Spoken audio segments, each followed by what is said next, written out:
Hello, welcome to another edition of SacTown Movie Buffs. I'm Kier, and this is Jason, and we are back once again with our continuation of part two of our 1996 top films, or top 10 films of 1996. So this will be the second part of that. Our first part, of course, was number 10 through 6, and this will be our continuation, number 5 through 1. And so we'll have some honorable mentions as well. So how's everything going today, Jason? Good. I'm looking forward to getting into this because, like we talked about in the last video, 1996 seems to be a particularly good year. You know, I like a lot of movies every year, but this one was particularly hard to narrow down for me. So I got a lot of good movies to talk about. Yeah, no, absolutely. I'm pretty excited to continue with this. And as I kind of mentioned before in our last show, I thought that 95 was the better year because I had like two films that were in my like all-time top 10, which was Friday and Heat. But this year there wasn't any films in my all-time top 10, but there were like 8 films that I gave 5 stars. Which is a perfect score for me. So that was a lot for me. Typical year for me is like maybe 1 to 3 5-star films. Some years I only give 1. I think there was actually one year I didn't give any films 5 stars. So I was going to say that's about 8 more than usual. Yeah, right. Exactly. And about 8 less than usual for me. Yeah, no, absolutely. But on the flip side of that, though, is I don't give too many films really low grades either. There's barely ever any films that I give like 0 stars or 1 stars. But I'm also pretty selective in the films that I typically see. I was a little less selective back in those days, back in the 90s. But now I'm a little bit more selective in the films that I actually choose to see for the most part. So yeah. Well, with that said, I say we go ahead and get into it, man. Okay, all right, no problem. You want to kick us off with your number 5 film of 1996? Yeah, sure. I will do that. My number 5 for 1996 is Trainspotting. Okay. So, yeah, this is the movie that it wasn't his first film, but it kind of put Danny Boyle on the map. I think he's an interesting filmmaker. I haven't loved everything he's made, but I've loved a lot of what he's made. It's also kind of what put Ewan McGregor on the map. He was, I had no idea who he was back in the day. But this is the movie that, it wasn't a huge box office success or anything, but it definitely made waves and people still talk about it today. And it definitely put him on the map. But it's about just a group of junkies, basically, in Edinburgh, Scotland. That's about it. I mean, there's more of a plan than that. I mean, there's more of a movie than that. There's, the ending involves a plan to heist some money. It is a bag of money movie. I think I mentioned in our video for there. Right. But it's basically just like a really bleak, but also really funny, like dark comedy / drama about like some junkies, but it's got really great visual style. It's got a great soundtrack. It's one of my favorite soundtracks. And it's got some really memorable imagery, to say the least. So, yeah, that's my number 5 for 1996 is Trainspotting. Cool. Yeah, I like Trainspotting. I didn't love it as much as you did. Not even back in 96. It's been quite some time since I've seen it. It might have been like early 2000s since the last time that I've seen it. But yeah, it's definitely a drug movie, if you will. I don't know. It reminded me, of a lot of other. It was similar to some other films that I had seen before. There were certain elements that reminded me of different, I guess, combination of films, but it did have its own original style and flair. It's not going to make my top 10 by any means, but it definitely, or even my honorable mentions. But it definitely was a good film, and I don't have anything negative necessarily to say about it, other than it's not in my top 10. So, okay. Well, that's my problem, but okay. But I didn't dislike it by any means. So yeah. No, good choice. And I kind of figured that was going to be in your top 10. I know how much you love that movie. So yeah. And it's no secret that you like it definitely a lot more than I do. So yeah. So but that wasn't a surprise. No, you're wrong. But I'm just saying that's just your that's your own special taste. That's all. Okay. Yeah. It's called being right. Okay. Anyway. Anyways, moving on. My number 5 is also a bag of money movie, and it's one that we've discussed before, which is also going to be Fargo. So yeah, so that's my number 5. We've talked about it in a previous show, which was our bag of money show. If you haven't had a chance to see that, definitely check that out. Where we discuss Fargo and other films, Trainspotting, and some of the other ones that fall into that category. But yeah, Fargo's basically, like we said, essentially about people up north in Fargo and Minnesota and that sort of stuff. And, obviously they get involved in, a money scheme, a kidnapping for hire scheme that goes, horribly wrong and that sort of stuff. And, I really like that film. It is definitely one that I give 5 stars. It's one that, I've watched many times over the years. And I like that it's not very long either. It's a pretty short film for the most part. I didn't 90 minutes or so. Yeah, it's like a really, really tight-knit 90-minute running time for a film that, I don't know, in my head, it felt like it was a lot longer than that. And then when I rewatched it a couple of weeks ago, and I was like, man, this is a really short film. It really the pace is very, very fast. It moves by real briskly. It's funny. It's got good action. It's got some really gruesome scenes as well. And it's got some of my favorite characters, and we've kind of discussed this before, so I didn't want to go too much into it again. Action things that we've said before, but who doesn't love Fargo after all? Yeah, exactly. The accents are really great, and it's just a really just overall just a really just amazing film. So so number 5, and obviously it's hard to do the placement of these, but it took a lot of thought and having to think in my head like is this my number 5, or is it higher, or is it lower? And I ultimately decided it was number 5 for me. I love it. I don't know that I love it quite as much as you do, but I still really, really love it. And the other 4 films that are above this film they're just near and dear to my heart for different reasons. So, but this one is great, and it's right up there, and excellent film. So I have nothing bad to say about Fargo. It's one of my favorite movies. I have yet to mention it. It's in the top 4. I'll put it that way. I actually thought it'd be a little higher for you, but I know it's a packed year, like we talked about. Yeah.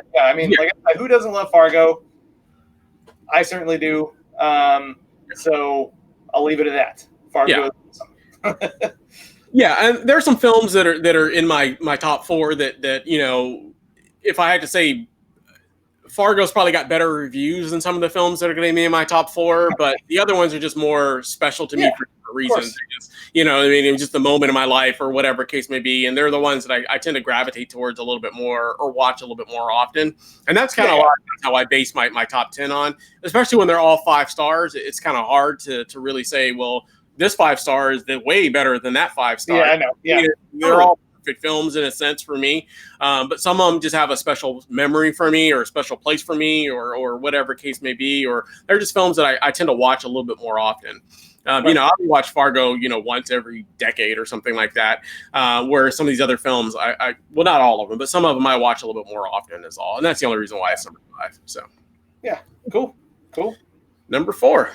Number 4 for me. This was tough, but my number 4 is Scream, the first one. This is a box set with the first 3 in it, all of which I enjoy, but I think nothing can top the first one, really. So this is a movie that broke down a lot of doors. So it launched a wave of really self-referential horror movies that kind of got on people's nerves after a while. But when this movie came out, it felt super, super fresh, because it was super fresh.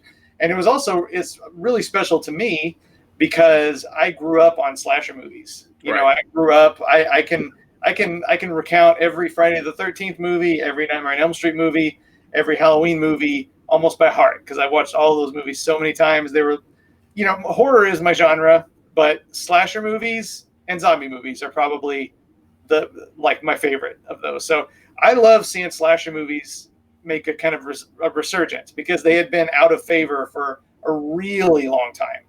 So just to see a new slasher movie, period, was great to me, let alone one that was so smart and fresh. And of course, it's directed by Wes Craven, who I'm a big fan of. So Scream is definitely a very special movie to me.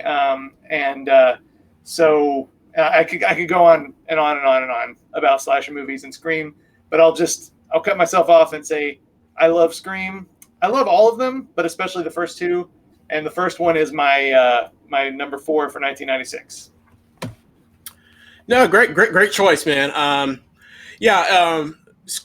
going to be honest. Scream's not going to be in my top 10. It is in my honorable mentions. I know it's in my runner-ups. And if you had talked to me back in 96, 97, I think Scream would have easily been in my top 10. I did watch it a few years ago. It's been a couple of years, maybe 2-3 years. I watched it again, and it's very 90s in a lot of parts. Yeah.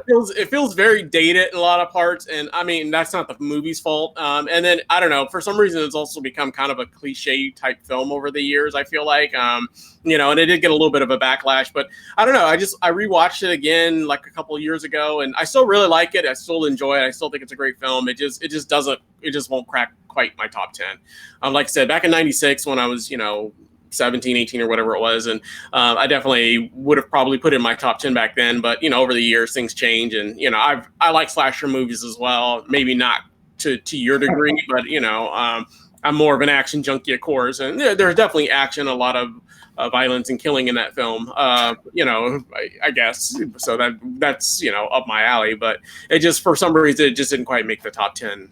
When I think back on all the movies of that year, it just fell a little bit short is all. But no, I definitely enjoy Scream. It's one of my all-time favorite horror movies. It's one that I actually do own. So I own all the first 3, and I own all. Was it just 3 of them? No, there was 4. I own the first 3. I don't know if I cared so much for the last one. So yeah. I think we even saw it together. I think we even saw Scream 4 together. Yeah. It's good. It's good. I think 3 is probably the weakest, but I enjoy all of them. So. Yeah. I don't know. I've also only seen the 4th one that one time though, so I don't know. It's like one of those films that, like, I don't know. It's like. I guess maybe it's like the Jamie Kennedy character where it's like so self-aware and that sort of stuff, and he's kind of like that in the sequels as well, and it's, I don't know, it just feels kind of cliche to me a little bit now when I watch those. Yeah, but you got to take into account that when it came out, it was completely. Yeah, but nobody had done that before. Yeah, I mean, that was in '96. I'm watching it now. I can't, rarely it had been done before. Yeah.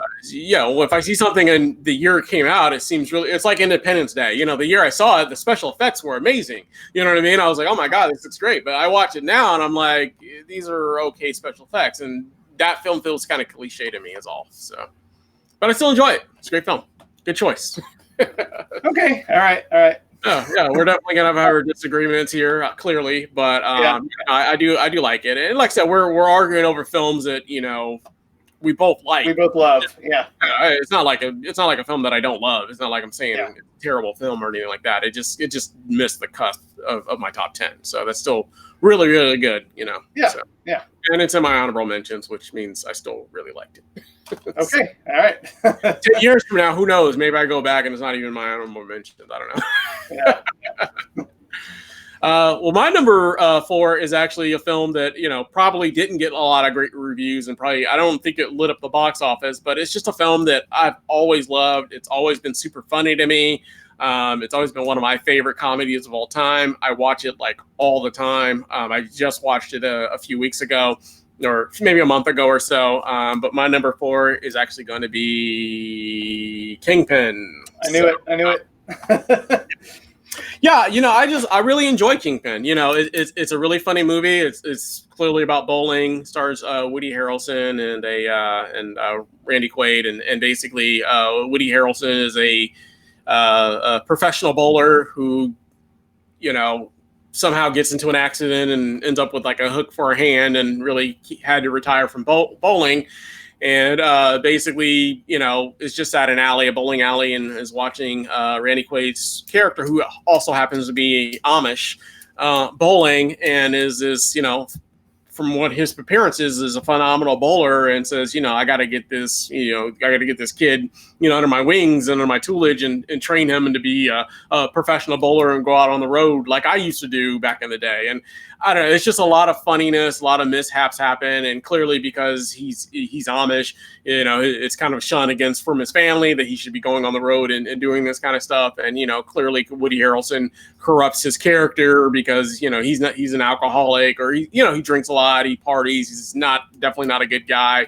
And it's got a lot of slapstick comedy as well, but definitely my favorite bowling movie probably of all time. I don't think there's been a lot of bowling movies, but that's definitely my favorite.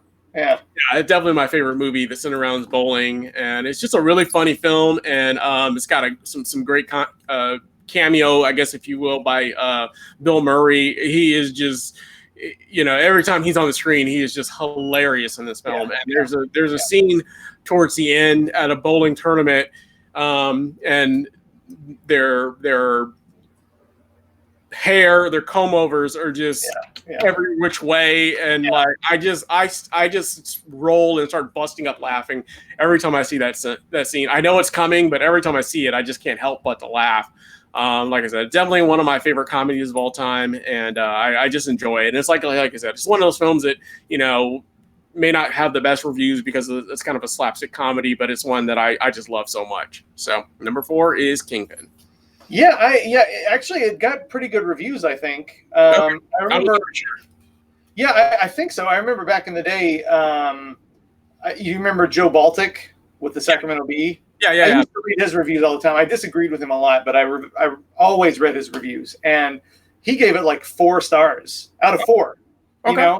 And that made me go, like, I hadn't even been interested in seeing it because I thought it looked stupid, and then I was like, Joe Baltic's giving this 4 stars. He only gave Pulp Fiction 3. So, So for the record, Pulp Fiction definitely the better film. But this is a movie that I didn't even really want to see, and I remember my brother Jeffrey took me to it, because he had seen it, and you got to see this movie, which I was like, it looks stupid, whatever. But it's great. I love it. It's I would say it narrowly missed my top 10, which again just shows how good 96 was, because I was looking, when I first looked over the list of movies, I was like, oh, Kingpin, that's got to be in the top 10, of course. But then I was like, oh, there's that and that and that and that and that and that and that and that. And, it's a narrow miss the top 10 for me, but I absolutely love Kingpin. It's been a really long time since I've watched it. I need to watch it again because it's been ages, but I know that I will enjoy it just as much, Absolutely.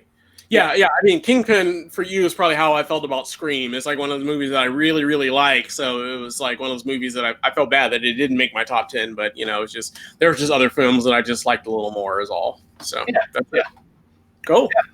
Cool. Number 3, man, moving right along. Number 3 for me is Sling Blade. Sling Blade. One of your favorites, I know. So this is a movie that I was a little bit obsessed with back in the day. I saw it at least 4 times in the theater. Again, this is when it was one time with me. Yeah. One of those 4 times was with you. Yes. Again, this was back when I was 18 and I was just starting to learn about this whole thing called independent films and all, these movies that were different than what I was used to. So this really blew me away, and I just watched it a few weeks ago. Not in preparation for this. It's been a long time since I watched that. I need to watch it again, and it blew me away just as much. But it's Billy Bob Thornton, one of my favorite performances of all time. And it's based on his short film, by the way.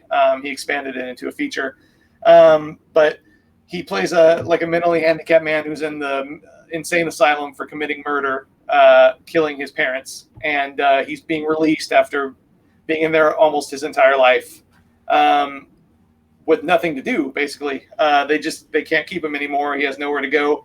But he falls in with this little kid. He makes friends with this kid, Lucas Black, who grew up to be. He was in one of the Fast and the Furious movies, the one that nobody really talks about, the one in Tokyo. But he's been in some other stuff too. But he's really great. He's one of my favorite child performances in this film. Dwight Yoakam, who I don't listen to his music or anything like that, but he he's a great actor, and he plays one of my favorite villains, I guess you could say. Just like a really pathetic, really vile, abusive stepfather in this movie. And it's just a really, really great drama. It's not predictable. It's very moving. The score is good. The acting is flawless. So I enjoyed watching it again and realizing that it is still one of my favorite films. So my number 3 for 1996 is Sling Blade. And away we go. We've had this conversation for many years. I don't like Sling Blade. I've never cared for it. I know I've seen it at least twice. Obviously, been many years since I've seen it, and my recollection of it is, and I thought the acting's fine. I guess I don't have a problem with the acting as a whole, but I don't know his character, Billy Bob Thornton's just really annoyed me after some point. You know what I mean? I just got really, just annoyed with his character. I thought the story was okay, but I didn't think there was anything that special, that great about it. And Dwight Yoakam plays a good villain. I thought he played a better villain in Panic Room personally. So, well, yeah, he's great in that too. Yeah, but that's just me. Definitely not one that I care for, and clearly will not be making my top 10 or my runner-ups or honorable mentions. Would probably be, if we did a worst of for 96, it might actually fall in that category for me. So I have to look back over that year and what I've seen, but if I'm being honest, it probably would. It might miss the worst of cut just by a little bit, but it would definitely be down towards the bottom for me for that year. So. Just didn't care for it, man. What can I tell you? Well, you're wrong. But hey, we all have our we'll still be having this argument 25 years from now too. Yeah, exactly. We'll just sitting on a porch arguing about Sling Blade. Yeah, there's always these films that, I don't know, you always expect that I'm going to love, and I don't know, I think this was one you thought I was going to really like for some reason or something. I don't remember, but I know there's been others that, but I did not like this one. All right, well, my number 3, completely different turn, is going to be Bound. Oh, yeah. So, this is Bound is a really another really simplistic film, if you will. It basically stars Jennifer Tilly and Gina Gershon, and Joe Pantoliano is also in there as well. And basically, Gina Gershon is a lesbian. Recently probably released from prison or something of that nature, and moves into this apartment complex. And kind of befriends Jennifer Tilly, who is a character who is dating Joe Pantoliano's character, who happens to, I know his name's kind of tough to say. I think people call him Joey Pants. Yeah, Joey Pants, if that makes it easier. He's actually in the mob. So he's a mobster, and he's in the mob. He's kind of like is he like an accountant for them? I think something like that. He handles the money or something. Something. It's been a while, but yeah, it's been a while. But any event, Gina Gershon is a lesbian, and her and Jennifer Tilly form a relationship, romantic relationship, and decide to, and they find out that Joey Pants' character has basically is laundering or cleaning some money for the mobsters, and he has like all this money in their apartment, and they decide to try to basically rob him of the money. Things, of course, go south in many different ways. It's got a lot of violence, a lot of action in it, some very steamy scenes as well. but yeah, no, it's a really just great film. It's really seedy. Really. Like I said, it's really simple in a way, because it's really mostly shot just between two apartments, basically. Oh yeah. It's also a bag of money movie. Yeah, and it is a bag of money movie as well. One of the ones that I forgot about that probably would have been in my top 5, if not number 2 on the list.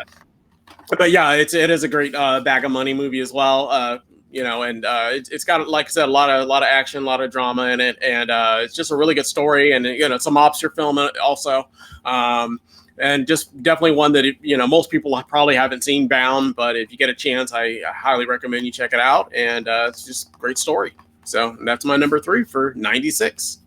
Yeah, Bound is awesome. It's another one that kind of like Kingpin, though. I was looking at the list, and I was looking at the 96 movies and thinking like, oh, that's got to be in the top 10, but it just got taken over by other ones. So it'd be just outside of the top 10 probably, but I love it. It's great thriller. It's funny. It's got a lot of style. It's the Wachowski brothers' first movie. Yeah. Right before like they went a completely different direction with The Matrix and V for Vendetta and stuff like that. Right. So completely against the norm for them, but I think it might be their best movie, honestly. That and The Matrix, I would think. Yeah. But the first Matrix. Of course. Yeah. But yeah, I love it. I think it's great. Another connection with my brother. My brother took me to see that, and it's one that's grown on me over the years. Because when I first saw it, I liked it, but I didn't love it. In fact, I remember he took me to see that the same weekend we went to see 2 Days in the Valley. I don't know if 2 Days in the Valley, but I still like 2 Days in the Valley, but it's not one of the better Tarantino ripoffs. It's probably one of the mid-range Tarantino ripoffs. Still good, and it put Charlize Theron on the map. But at the time, I remember thinking the 2 Days in the Valley was the better one. I think we saw them on the same weekend. But that obviously, I've changed my mind on that. I would have never been with you on that one, but yeah. But yeah, I love Bound. Yeah, great choice. Cool. Cool. Man, we're number 2. Number 2 for me, we've kind of covered. Number 2 is Fargo. Cool. Yeah, Fargo. I went back and forth on my number 1 and number 2, but eventually Fargo landed at number 2. And we've already talked about Fargo multiple times, so I'll keep it brief and just say, again, who doesn't love Fargo? It's amazing.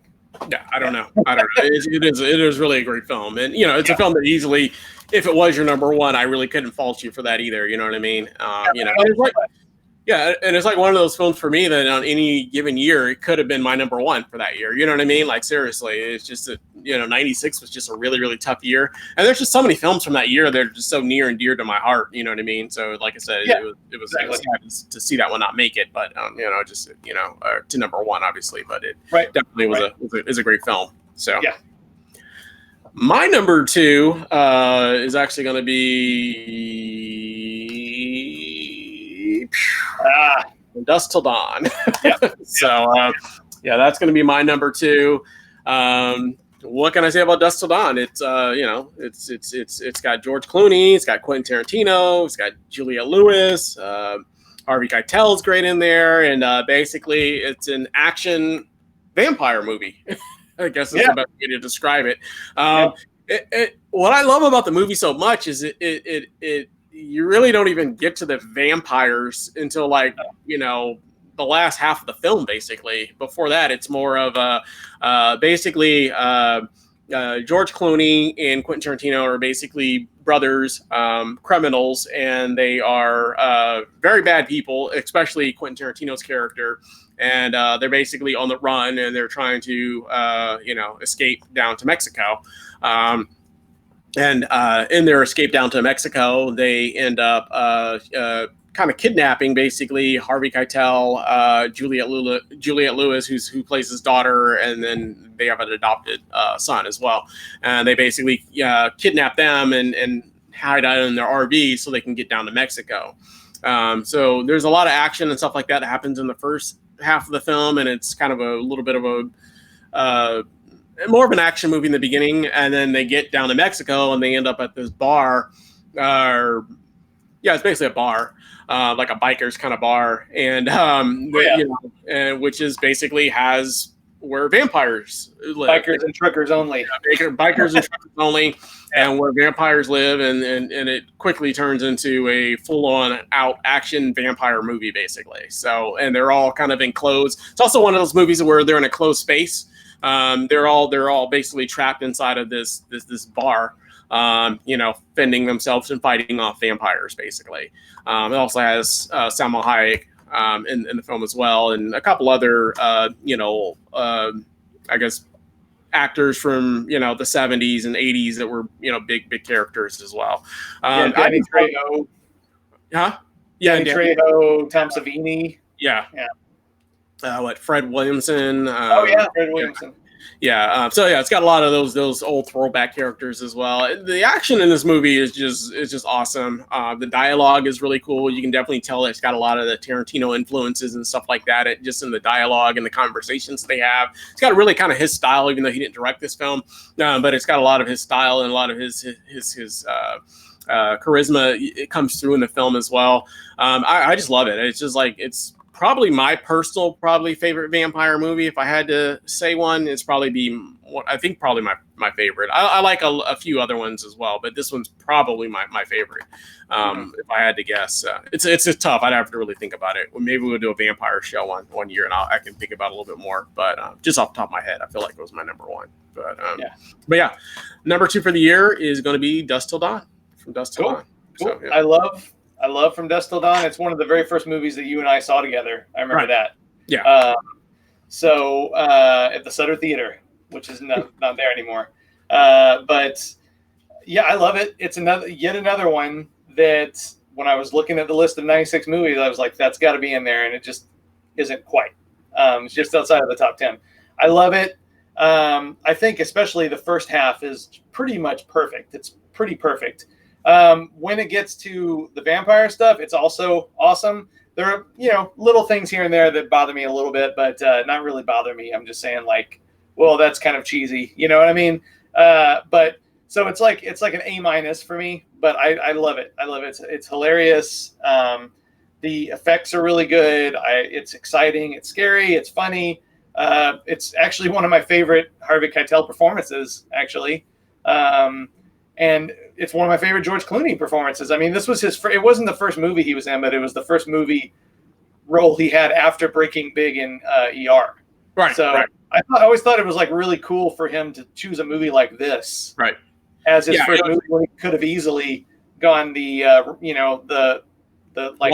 could have done One Fine Day first. Right. That's what I was going to say. Yeah, exactly. Yeah. Because coming off ER and then to go to something like this where it's super violent, he's using tons of profanity and killing people, and he's definitely not a nice guy. You know what I mean? And that's definitely not a heartthrob in this one. He's basically one of those anti-heroes. You know what I mean? Kind of thing. Oh yeah, definitely. It's the Snake Plissken part. Sure. Exactly. For sure. Yeah. Yeah, not a good guy, but the good guy. Yeah, no, absolutely. Yeah, absolutely. Yeah. Well, that was my number two. So, and move right along to number one, sir. Okay, all right. Number one for me for 1996 is Jerry Maguire. Cool, awesome. This is one of my favorite movies. It always has been. I loved it right from the start. It again, like kind of. I don't remember what show we talked about it, but I'm not really a sports fan. I don't watch sports, but I'll watch a good movie about anything. And if you told me like it's a movie about a sports agent, I would have been like, okay, fine, I'll go see it, whatever. But this movie, I think it's got so much more to it than that. It is a sports movie, but it's also just a really great character study. It's a great drama. It's very funny. It's got an amazing soundtrack. It is. Well, again, about a sports agent played by Tom Cruise, one of his very best performances. And he loses his job and has to figure out who he is, basically. And that doesn't sound like much of a plot, but this movie has so much to it. Cuba Gooding Jr., one of my all-time favorite supporting performances, one of the all-time greatest Academy Award acceptance speeches, too. I don't think anybody would argue. Renee Zellweger, it's the movie that put her on the map, one of her best performances. And Cameron Crowe, who is he hasn't really done much lately, which is kind of unfortunate because he had a run of just amazing movies, from Say Anything to Jerry Maguire, Singles before that, I forgot, Almost Famous, another one of my all-time favorite movies. He had this just exceptional run of, I'd even throw Vanilla Sky in there, which was probably, I know a lot of people don't like Vanilla Sky, and that was probably the beginning of the end for him, but that whole run of like 5 movies, I think it's really impressive. But Jerry Maguire, I think, is his masterpiece, and I think it is just a great movie. It's long. It's like 2.5 hours long, but it moves like that. It's like not slow, or it's every scene is great, and it's one of my favorite movies. And it's neck and neck with Fargo, but I ultimately went with it as my number one for 1996. Jerry Maguire. Yeah, no, cool stuff. I really love Jerry Maguire as well.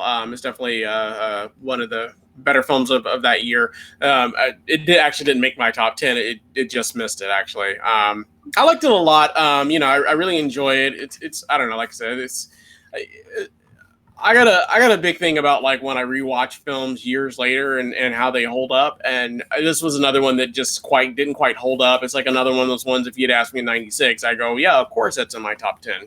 But watching it again, it's been a few years, but watching it again, I still really love it. I still really enjoy it. It just didn't quite make the cut for me. But it was definitely a great film. It's got a lot of those great lines. Show me the money, and you had me in hello, and that kind of stuff. And it's got a lot of those great lines, and it's funny in a lot of parts. The acting is really, really good. It's definitely, Tom Cruise is really good in there as well. Like I said, I don't have any negative to say about it. It just didn't quite make my top 10 is all. But it's great film and a great choice. So yeah, cool, absolutely. My number one film is actually going to be. Oh, okay. All right. So that's actually going to be my number one of the year. I just love A Time to Kill. It's a powerful, moving, mostly a courtroom drama. So it basically stars Samuel L. Jackson, Sandra Bullock's in there, Matthew McConaughey, and Kevin Spacey's in there as well. And just the story is basically Samuel Jackson's daughter is, it's kind of sad part, but she's actually raped. They live in the South. She's actually raped by two white guys, and they're arrested. And this isn't really a spoiler, but while they're on trial and that sort of stuff, Samuel Jackson actually walks into the courtroom and kills him. So, and then he's arrested, and his attorney is Matthew McConaughey, and who is fighting for him and fighting his case. So it's a courtroom drama. It's got a lot of different elements in it in terms of it's got white supremacists because it's set in the Deep South. So there's white supremacists that are involved in it. There's a lot of struggle with racism and race and that sort of stuff. So it's got just a lot of moving elements. It's just like one of those films that I just instantly gravitated towards when I saw it for the first time. And definitely one of my all-time favorite films of all time as well. Probably in my top 25 of all time. So it's one of those films that always just kind of resonated with me. Great film, great acting. Samuel Jackson's, one of his better acting roles, I felt like, in terms of just real acting for him. You know what I mean? I mean, he's good in a lot of films, but lately he plays a lot of like action stars and stuff like that in a lot of films. And, he does a lot of those types of those big budget movies. He still does some of the smaller ones every once in a while, but, he's kind of known more for his big action movies now, I feel like. But this was, back when he was still just doing really good acting and that sort of stuff. So that's my number one. Cool. Yeah, I like A Time to Kill a lot. It's kind of like when we did 95, it's kind of like Braveheart, because it's a movie that absolutely floored me when I saw it. But for some reason, I just haven't watched it in a really long time. I don't know. I don't even own it, but it really blew me. Yeah, I know. No, I really like it. I'd love to revisit it. It's just one of those kind of like Braveheart that I guess I'm worried that it's not going to hold up. I don't know. I probably have no reason to think that, but I loved it back then. I remember I saw it. I saw it in the theater. I think I saw it down in Universal Studios, maybe even. But I remember it totally blew me away. And Matthew McConaughey was he was unknown at the time. Yeah, that was a breakout. That was I had never seen that guy before, and I was like, "Who is this guy? He's amazing." That the last speech he gets in the movie is just like amazing. Yeah. But yeah, I really like it a lot. I haven't seen it probably in 20 years. So based on my memories, it was really good. So so I have no objections. Absolutely. Yeah. It's probably my favorite Matthew. It might be one of my, if it's not my favorite Matthew McConaughey role, it's definitely up there for sure. So I think he's great in there. Not my favorite Samuel Jackson role, because that's going to be reserved for Pulp Fiction all day long. But definitely really, really good. If you haven't seen A Time to Kill, it's a very powerful, very moving film. Highly recommend it. So yeah, I think it's to me it's definitely John Grisham was a big deal back then, and like every other movie, you know, every one of his he was back like every one of his books was getting adapted into films, and I'd say that was definitely my favorite of those. You know, like The Firm was okay. I like The Pelican Brief. You know, this one was in a class of its own, though, with those, I think. Absolutely. So, yeah. Cool. Yeah. Cool. Well, yeah. Well, that's our top 10 for finalizing our top 10 for 1996. I do want to just quickly go over my honorable mentions real quick. I got a few less than you, and you've got like 50, and I've got like 5. So I'm just going to run through it. I probably won't talk too much about the ones that there are a couple that were already in your top 10 that we already mentioned. So I probably won't mention those too long, but I will briefly cover some of the ones that you know, weren't in our top 10, either one of ours. So and like I said, I don't put a lot of these in order. I have them listed, but they're not necessarily in order. You can take it whatever you want to take it, but they're not necessarily in order. I'm not saying that this film is better than that one because it came up higher on the list. That's just the order they come in. So the first one is going to be Jerry Maguire, which we've already discussed. So great film. So like I said, just kind of missed the cuffs, just didn't quite make it, but one that I definitely enjoy and own.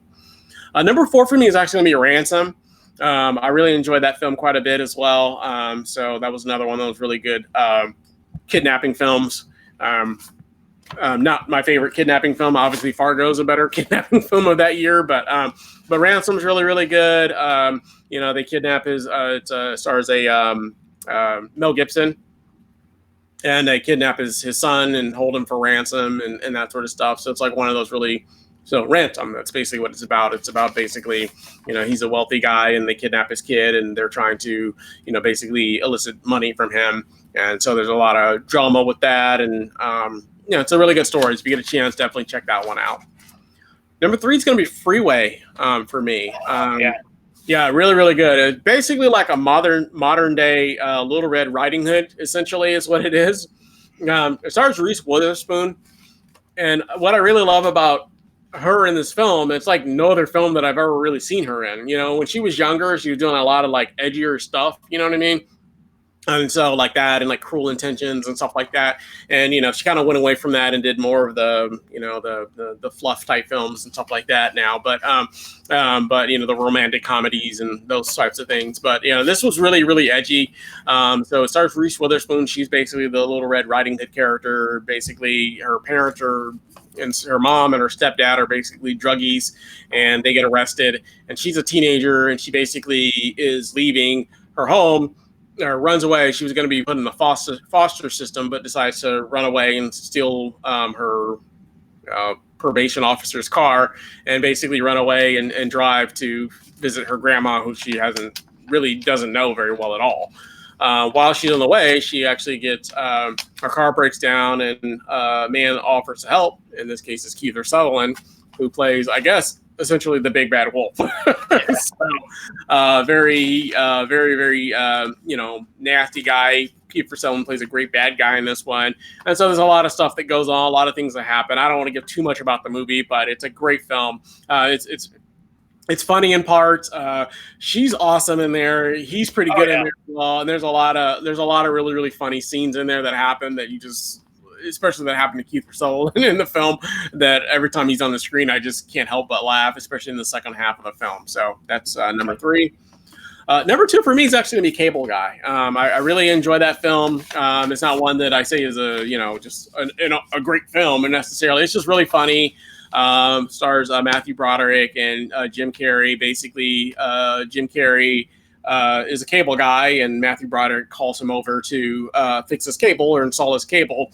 And he's I guess you could say Jim Carrey's a bit of a stalker in a way, or a friend stalker, basically. So he tries to like make friends with Matthew Broderick, and at some point Matthew Broderick realizes that he's probably not somebody who he really wants to be friends with, but it doesn't stop Jim Carrey from continually to try to be his friend. So it's got a lot of funny parts in it, a lot of great comedy, one that I've always loved growing up. It's almost a horror movie. Huh? It's almost a horror movie in places. Yeah, I would agree. It's almost a horror movie, if you will. And then number 1 for me is going to be Scream, which we've already covered. So not a whole reason to go into that one. We've already went into that quite a bit. But those are my top 5 or honorable mentions. So, yeah. Okay, cool. My turn now, right? Yes. Yeah. Okay. Yeah. All right. 20. I'm going to go through these pretty quick because I have 17 runner-ups for 96, and it just shows you how great of a year it was, and that I had 17 movies that I couldn't bear to not mention, and I own them all too. So I just did it alphabetically because to rank them would be too much of a pain. So I'm just going to name it, say one quick thing, and you either give it a thumbs up, thumbs down, or you haven't seen it.